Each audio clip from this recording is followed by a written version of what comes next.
souhaitez dire quelques mots sur la condition de ce personnel de l'éducation nationale à l'heure actuelle? Les oubliés les invisibles.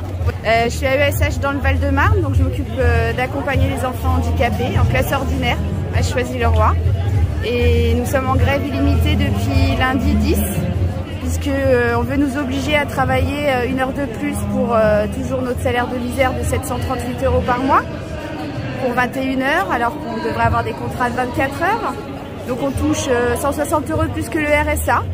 Et on a des miettes et des miettes. Aucune formation, aucune reconnaissance, pas de statut. Et on fait croire aux parents et on ment aux parents des élèves handicapés en leur disant que leurs enfants sont accompagnés. Mais non, c'est pas vrai, parce qu'il n'y a pas d'AESH. Ça démissionne et ça démissionne encore.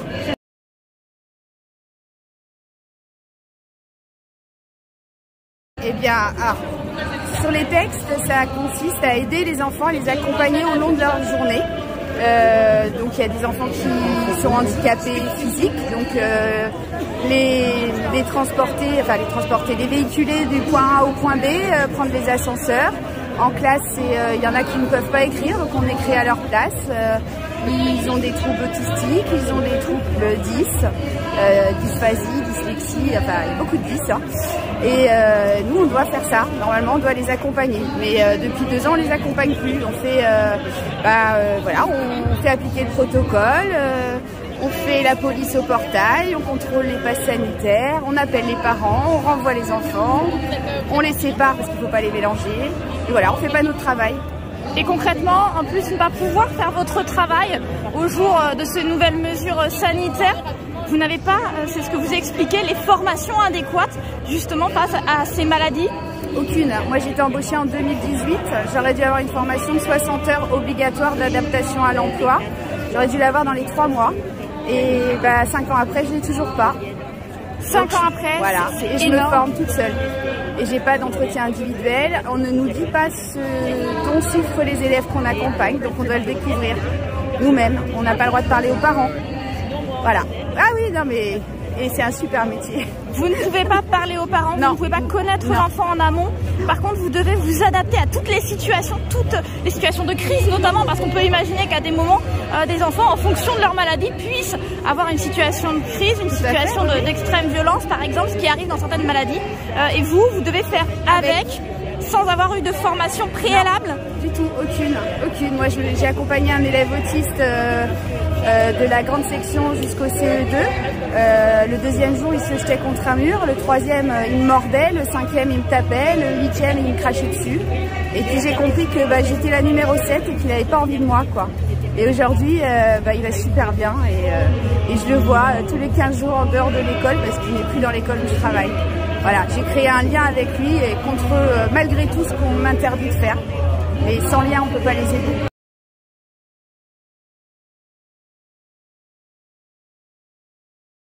Comment vous pourriez expliquer que la présence de ces enfants est aussi bénéfique pour eux que pour les enfants que M. Zemmour appelle normaux? Oui, et je peux vous dire que je dis souvent que si tous les élèves de l'école où je travaille, moi je travaille en REP, donc voilà, hein, éducation prioritaire, si tous les enfants dits normaux étaient aussi performants que les élèves MDPH, qui ont une volonté de faire, ce serait merveilleux. Ils s'intègrent super bien, les enfants ils sont indulgents entre eux. Et voilà, moi j'ai mon petit autiste, j'ai vu son maître il y a 2 semaines. Le maître avec qui il est cette année, il m'a dit si tu ne m'avais pas prévenu qu'il était autiste, je m'en serais pas rendu compte, c'est le meilleur élève de ma classe. Voilà, et là je me dis que j'ai servi à quelque chose, quoi. Et là c'est une très très belle victoire. Et finalement cette belle victoire, on s'imagine quand même que même autour de lui, ça a un impact sur les autres enfants. Oui, parce que là par exemple, dans une classe où je travaille avec un enfant MDPH, nous on a aussi une classe pour les élèves allophones. Donc une classe UPE2A et j'accompagne aussi un enfant qui est en UPE2A qui s'appelle Amenala, qui vient de Turquie et il est trop content parce que je l'aide en classe. Là ça fait 10 jours qu'il me voit que à la cantine et il me dit mais quand est-ce que tu reviens m'aider, quoi. Je lui dis j'arrive. Et comment les autres enfants autour gèrent cette situation? Est-ce que justement le fait de votre présence ajoute de l'humanité? Ah oui, complètement, oui. Enfin moi je suis hyper bien intégrée dans mon école donc il n'y a pas de souci, les enfants je les vois toute la journée, je fais la cantine, je fais l'étude le soir. Bah oui, j'ai oublié de vous dire, 3 emplois cumulés, 35 heures par semaine Et au final, j'ai 900 € lycée sur l'année. Hein. Mais je suis toujours en dessous du seuil de pauvreté. Mais je travaille. Hein. Je suis bien fatiguée le soir quand je rentre aussi. 3 emplois à l'heure actuelle pour pouvoir tenir. Avec 900 €. Hein, donc, avec 900 €. Alors comment on explique cette situation, cette incohérence, autant de questions que l'on se pose encore aujourd'hui? J'ai pas les réponses à vous apporter, mais voilà, on n'existe pas. Et moi, si je me bats, c'est pour les enfants handicapés. Et je veux qu'on arrête de mentir à leurs parents et de leur faire croire que leurs enfants sont accompagnés correctement. Non, c'est pas vrai.